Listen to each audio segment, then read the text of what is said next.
Oke, assalamualaikum warahmatullahi wabarakatuh.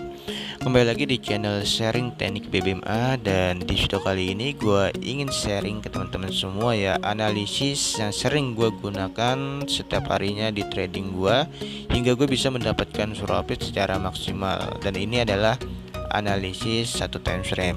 Nah, udah ada 3 market yang gue screenshot. Yang pertama adalah USD Jepang Yen, kemudian juga ada GBP USD, dan juga ada Euro USD, dan semuanya itu di time frame M15. Oke, langsung aja di sini gue mulai ya, dan semoga dengan adanya video ini juga bisa menambah wawasan teman-teman atau juga ada manfaatnya buat teman-teman. Oke. Nah, gini. Ya.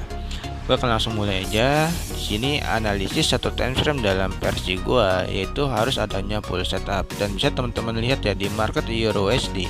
Di sini adanya ekstrim.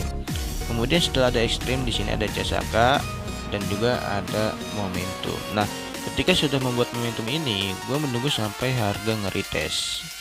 Ya, dan di sini saat meretest, gue menunggu konfirmasi dari candlestick pattern, yaitu entah angle swing, shooting star, evening star, ataupun misalnya inside bar ya.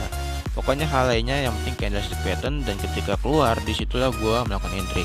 Tapi ya di sini gue adalah tipe trader yang semi agresif ya. Nah, gue melakukan entry-nya di sini ketika sudah membuat momentum. Jadi ada ekstrim, CSK, momentum ya. Nah, gue melakukan entry, kemudian gue memasang namanya sell limit di area base. Base-nya di mana? Ini ya.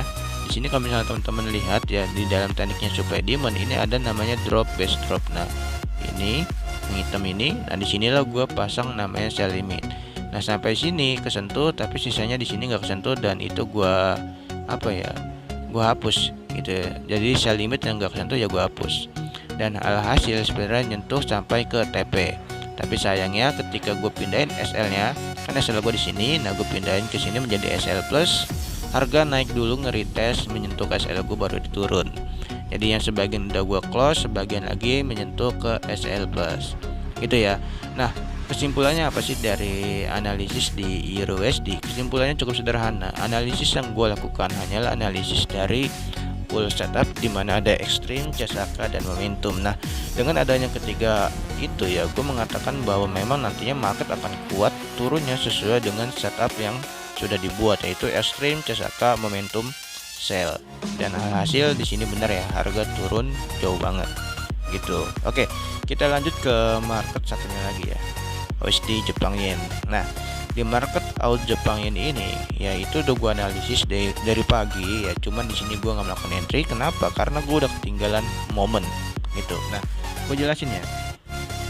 Di jam setengah 7 pagi itu gue udah mapping antara support sama resistennya.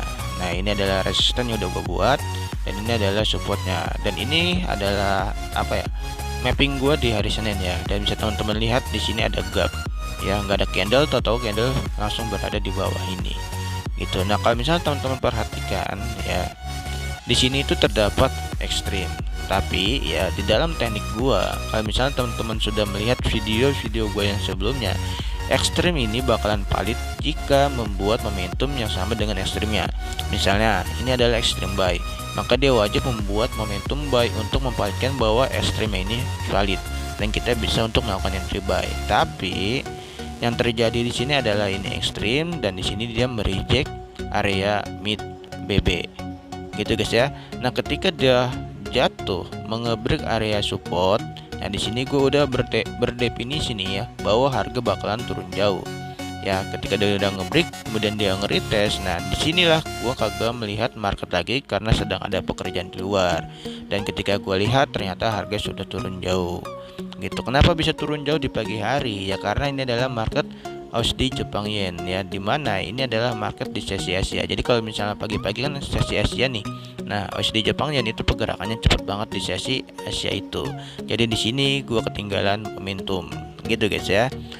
Jadi intinya dari analisis di USD Jepang Yen itu apa ya? Ya intinya adalah teman-teman sebenarnya ketika ingin melakukan entry ya, teman-teman bisa memvalidkan dari setup BBMA-nya. Misalnya ada ekstrimnya, coba teman-teman pastikan ekstrimnya terlebih dahulu, karena di sini gua analisis satu time frame otomatis untuk mempalitkan ekstrimnya, yaitu harus terjadinya momentum buy. Karena dengan terjadinya momentum itu menandakan bahwa market memang benar-benar sudah berubah arah gitu ya. Tapi kalau misalnya hanya terjadi CSAK itu gua ragu. Contoh misalnya seperti ini ya. Anggap misalnya ini ekstrim.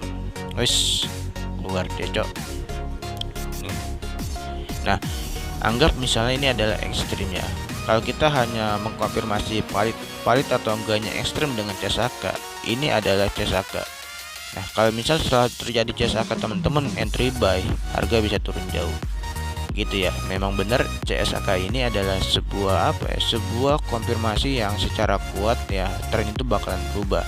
Tapi yang menyatakan benar-benar tren berubah itu adalah momentum. Jadi untuk mempalitkan ekstrimnya wajib harus ada momentum yang searah dengan ekstrimnya ya. Oke, kita lanjut ke market selanjutnya ya, yaitu di GBP AUSD ya. Ini M15 nih ya, analisis atau time frame. Nah, bila teman-teman perhatikan sebenarnya dari semua analisis yang gue lakukan itu sama ya, analisis yang berada di BB datar ya. Ini BB datar ya, kalau teman-teman lihat, kemudian juga di USD Jepang Yen juga sedang BB datar. Ya, di sini juga Euro USD BB datar. Jadi sebenarnya semuanya rata-rata BB datar ya. Nah, entry gue itu berdasarkan dua candle ini ya. Tuh. Dua candle ini, jadi di sini satu candlenya itu membuat CSAK dan sekaligus langsung membuat momentum. Gitu ya. Bisa teman-teman lihat ya. Di sini ada CSAK dan momentum yang dibuat oleh satu candle ini. Nah, ketika dia sudah mengebreak dan membuat momentum, disinilah gue langsung berani melakukan entry. Yang seharusnya gue melakukan entry itu di area sini. Kenapa? Karena di area sinilah baru keluar konfirmasi kita untuk melakukan entry, yaitu adanya candlestick pattern. Apa yang keluar? Bullish angle swing.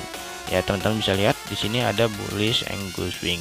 Nah, entry-nya di sini. Tapi karena gue adalah tipe trader semi agresif, ketika sudah membuat momentum gue langsung melakukan entry di sini gitu. Dan ini juga entry gue hanya satu layar gitu ya guys ya, dengan lot yang paling kecil yaitu 0,03, dan target gue itu sampai di poin 200 ya. Jadi ini Fibonacci nya udah gue setting dan gue tambahin poin 200. Kenapa gue tambahin poin 200?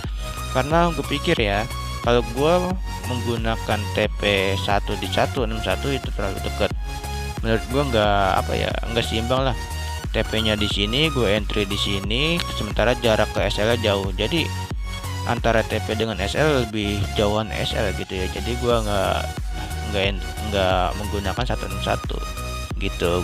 Dan di sini gue rubah, gue tambahin poin 200. Jadi TP gue di sini ya perbandingannya 1:1 ya. Kalau misalnya teman-teman lihat, dan alhasil dia sampai ke TP 3 ya. Dari 200 361 langsung sampai ke 423. Gila bener nggak? Gitu ya. Jadi analisisnya sederhana. Intinya dari analisis gua adalah ketika gua analisis, gua akan melihat dari pool setupnya ya, adanya ekstrim, CSAK, dan momentum. Nah, kemudian untuk teman-teman yang memang tipe trader yang yang safety banget gitu ya, yang bener-bener nggak mau masuk kalau keluar sebuah pola-pola gitu. Nah, teman-teman bisa masuk ketika sudah terjadinya konfirmasi untuk teman-teman entry. Contoh misalnya adanya angle swing atau shooting star ya, di area-area entry teman-teman baru bisa masuk gitu ya. Oke, itu aja. Semoga videonya ada manfaat buat teman-teman. Stay tune terus karena masih banyak video-video lainnya yang akan gue sharing ke teman-teman, dan semoga setiap video yang gue share ke teman-teman itu ada faedah yang bisa teman-teman ambil, sehingga trading teman-teman kedepannya menjadi lebih maksimal dalam mendapatkan profitnya. Oke, thank you yang udah nonton. Wassalamualaikum warahmatullahi wabarakatuh.